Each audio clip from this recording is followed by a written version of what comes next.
Преди почти 2 години станахме свидетели на премиерата на един интересен фотоапарат – Samsung Galaxy Camera GC100, смарт фотоапарат с тъчскрин, 3G и GPS. Тогава си казахме, ако този фотоапарат можеше да се използва и като телефон.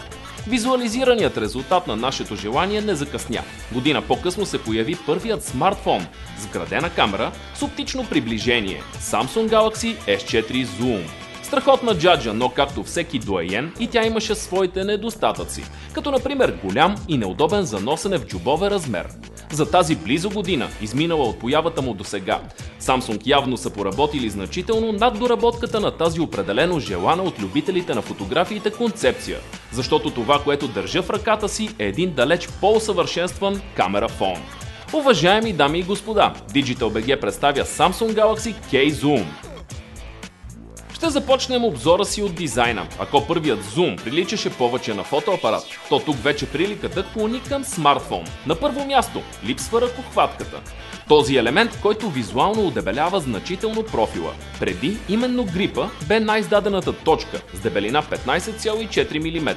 Като така S4 Zoom изглежда по-дебел от K Zoom, а реално е точно обратното, защото неговият профил е 16,06 мм.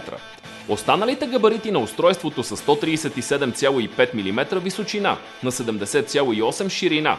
Теглото спира везната ни на точно 200 грама. Стойността е по-малка от тази на предшественика, макар корпусът да е пораснал. Този спад е постигнат с помощта на използваните материали. Например, задният капак представлява гъвкава пластика, която до голяма степен продължава дизайна, наложен от Galaxy S5. Пореста кожа, която ни позволява по-добър захват и липса на нежелани мазни отпечатъци след допир с пръстите ни при работа. Основният материал е пластика, от нея са направени шасито и част от периферията. Останалата част, заедно с преливката към лицето, са матирана алуминиева основа. Тоест можете да си отдъхнете, че тук няма да се появи до болка познатият ни от поколенията Galaxy S3 и S4 и производните им модели проблем, при който лайсните се лющеха и пукаха от само себе си, дори само от носенето в джобове. От метал е направена и камерата, основният издаден цилиндър и всички останали компоненти.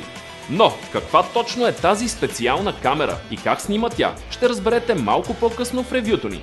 Тук само ще отбележим, че предвид това, че зум ще се носи предимно в джобове без кълъв, неговият сензор е получил допълнителен предпазен филтър. Нещо, с което не могат да се похвалят фотоапаратите от класа на така наречените сапонерки. Сега ще продължим с видимите за окото приложения по продължението на периферията. Най-интересното, рядко срещано и полезно от тях се крие в горният ляв ъгъл. Тази дупчица представлява дизайнерски скрито уше за монтиране на връзка за врат или ръка. Така K Zoom става много удобен за носене при екскурзии и винаги е готов за влизане в действие като фотоапарат. За да свържете връзката обаче, трябва да свалите капака и да си помогнете малко с, да речем, кламер, докато още е свален задният капак. Впечатление ни прави увеличеният размер на батерията. Тя има на разположение 2430 мАч, което е с 100 повече от тези на литий-ион акумулатора при S4 Zoom. Тестовете ни показват, че при максимално натоварване камерафонът на Samsung издържа цяло едно денонощие. При стандартна умерена работа капацитета скача почти 3 пъти. Под батерията не намираме слот за microSD карта памет. Такъв все пак е наличен и е намерил място под капача в лявата периферна част. Слотът разпознава формати с обем до 64 ГБ.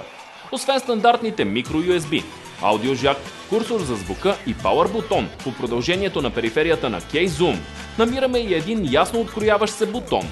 Той е за директната активация на камерата. За хардуера на новият камерафон на Samsung определено има какво да се каже.